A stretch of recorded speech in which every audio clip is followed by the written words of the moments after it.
3, 2, 1. You're watching TKO Takeover. We are here to help you with your everyday needs. Hey everyone, welcome back to the channel. In today's video, we'll show you how to download protected videos from any website.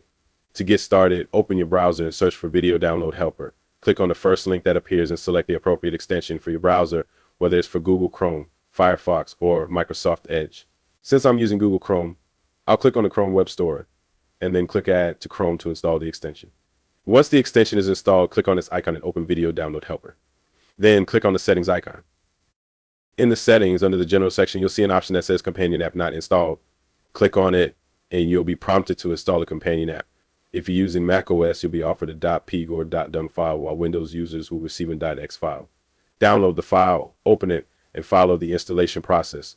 Once installed, go back to your browser, search for the video you want to download, and let it play for a few seconds.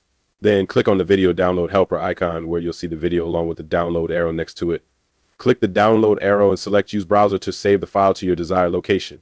That concludes our tutorial. Thank you for watching, and as always, stay tuned for our next video. Goodbye, everyone.